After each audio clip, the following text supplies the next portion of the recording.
Bom, e a gente volta aqui para falar a respeito dessas motos, das TZs, que por incrível que pareça, você vai falar assim, bom, essas motos estiveram na pista aí dos anos 70 para o começo dos anos 80, mas elas ainda estão na pista. Essa peça que vocês estão vendo aqui, essa roda que vocês estão vendo, é só uma parte do que é o culto a essa motocicleta que continua acelerando no campeonato internacional de MotoGP, a gente pode chamar assim. E o Roberto Keller, que está aqui com a gente, é o piloto que participa desse campeonato lá na Europa. A gente pode definir o Roberto Keller como um cara apaixonado por competição, por velocidade. Ah, qual vai ser? Vai ser 4 rodas? Vai ser 2 rodas? Depende do final de semana, né? Tudo bem, Roberto Keller? Beleza. Como é que é essa história de andar de TZ? Hoje em dia, o que eles fizeram nos anos 70, você está revivendo com uma turma, e não está sozinho, né? Tem uma grande turma lá na Europa correndo. Tenho a grande felicidade de poder estar realizando um sonho de infância agora, depois de velho. Que é justamente participar de um campeonato que tem como foco as motos da chamada época de ouro do motociclismo. Como o Denise bem colocou aí, era uma época muito mais glamourosa, os pilotos eram super amigos fora da pista. Na pista a coisa era, e continua sendo no ICGP, faca na boca mesmo, né?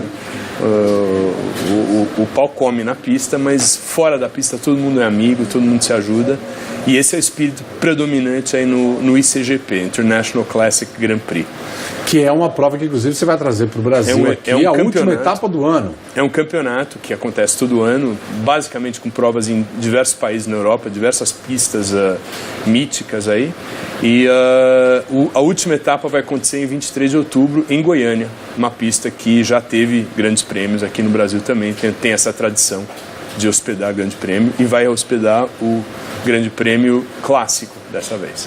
Ou seja, Carlãozinho, tem gente no mundo inteiro meio que nessa vibe que você está aqui de Moto Story, essa coisa vintage das competições, e a gente sabe que tem festival de Goodwood, por exemplo, que reúne os carros e até as motos antigas, né, lá na Inglaterra. Quer dizer, está todo mundo envolvido em trazer um pouco desse espírito que o Denísio bem descreveu, né? Era uma camaradagem, um glamour, uma tranquilidade muito grande. Eu vou mal comparar aqui, até porque esse esporte vai voltar para os Jogos Olímpicos lá no Japão, que é o surf.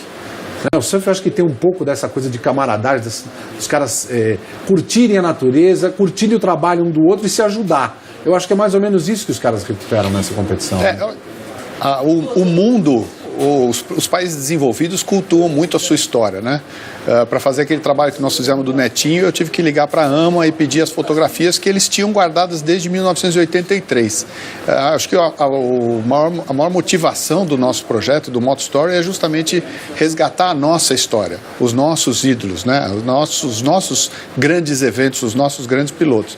Agora, o que está acontecendo no Brasil é um fenômeno curioso, porque há uma busca pelo passado. Talvez por essas mudanças de valores que a gente está vivendo com redes sociais e tudo mais, eu percebo que você vê no comportamento dos homens que estão deixando barba crescer, as barbearias antigas estão voltando, essa história de carro antigo está voltando, um jeito de se vestir dos anos 50, 60, 70, as meninas se vestindo de pin-up. Então tem um culto, tem um movimento de culto ao passado que acho que coincide com o nosso trabalho. Eu fiz algumas viagens à Europa, tive a oportunidade de ver grandes eventos, como você viu. Lá todos esses grandes pilotos, Giacomo Agostini, Phil Reed, eles são constantemente lembrados e homenageados. O próprio Adu Celso, o primeiro, que aliás... Esse aqui, você falou de Adu Celso, a gente tem que pegar aqui, esse capacete aqui, o Roberto Keller usa nas competições do ICGP, em homenagem ao nosso grande Adu Celso, né? Bacana a gente poder reviver isso aqui. Um cara que foi importantíssimo. Para as motos foi o que o Emerson Fittipaldi foi, né?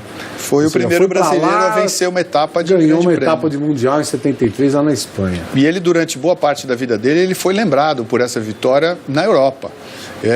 Inclusive o Roberto restaurou à perfeição uma moto que ele encontrou, que era do Adu Celso, numa época em que eu ainda era editor da revista Motociclismo e queria homenagear o Adu. O Roberto conseguiu, ele restaurou a moto do Adu, hoje está perfeita. Aliás, a gente falar desse negócio de restauração, o Roberto meio que antecipou isso, né? Porque essa restauração da moto do Adu você fez há quanto tempo? 10 anos já. 10 anos? 10, 12 anos. Mais, já. né? Por aí. Tudo, quer dizer, tudo que a gente está vendo agora, você 12. já tinha... Foi por causa disso que você achou o ICGP? Foi basicamente isso.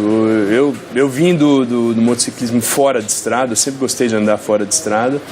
E por chance, assim, acabei experimentando uma moto de pista, na pista, e adorei a sensação de andar na pista. Que moto que foi essa que te Uma cativou? Honda RS 125. Para o meu tamanho, eu devo ter parecido um elefante em cima da moto, mas fiquei muito surpreso com a velocidade, com a sensação de andar na pista. E pensei na época, se uma 125 2 tempos já anda desse jeito e já é tão gostosa, imagina o que deveria ser uma TZ 350, das quais eu li a respeito quando eu era bem moleque nas reportagens que eu via nas revistas, que basicamente o que tinha era mídia impressa. E tinha bastante cobertura mesmo na época.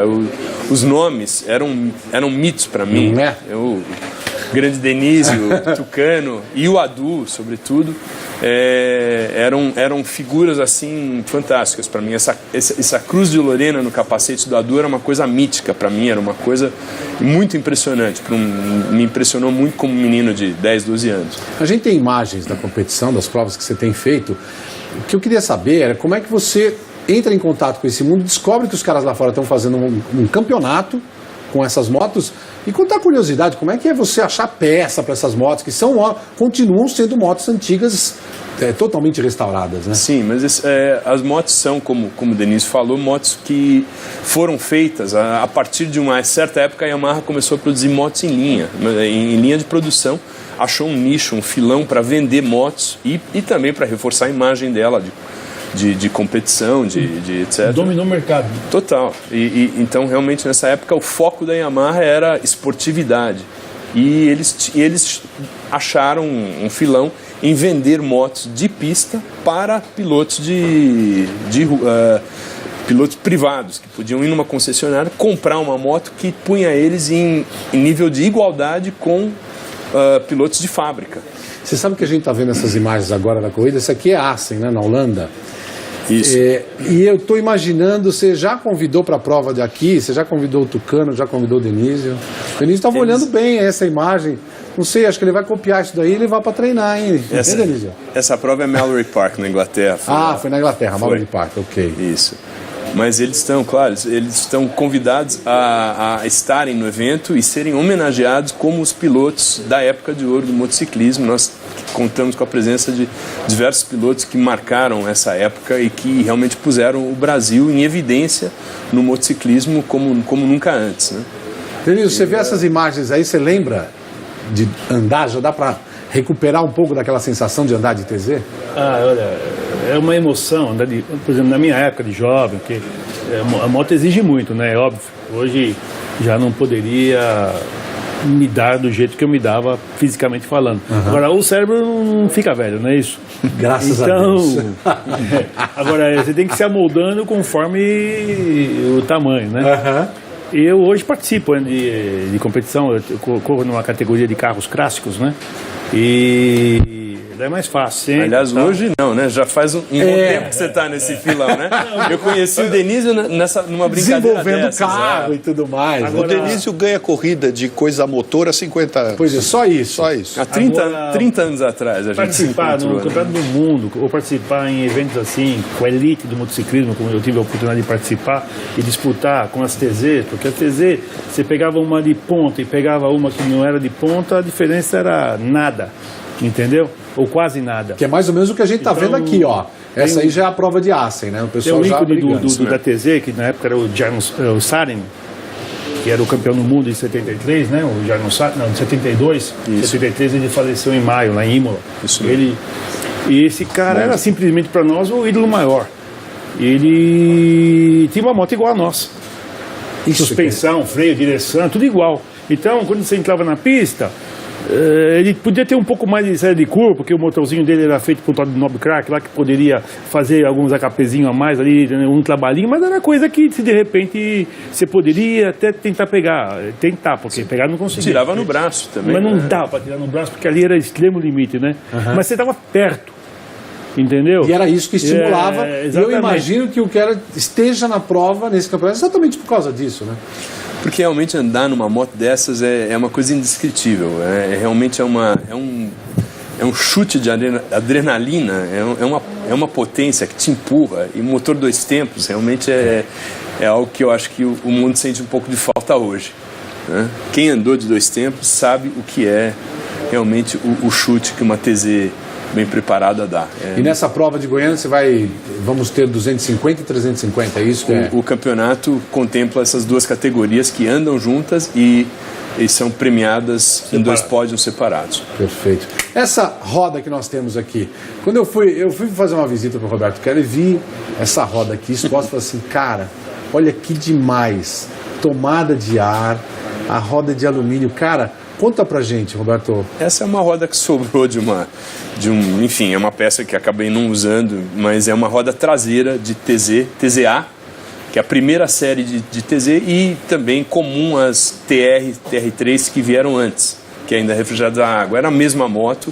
a TZA era simplesmente uma TR3 com um cilindro refrigerado a água e um radiador, mas fora isso era igual. Então essa é uma roda dessa série de moto. Logo após elas começaram a usar freio a disco, que acabou sendo muito mais eficiente, mas esses tambores aí de última geração, imensos assim, principalmente o tambor dianteiro, que era acionamento duplo, era um freio que eu acho que tinha que ter talento até para usar o freio na moto. Tinha que ter a mão para usar o freio. A sensibilidade para poder era um freio usar. Que inclusive tinha uma pegada progressiva. Você segurava ele, se você mantivesse a pressão, ele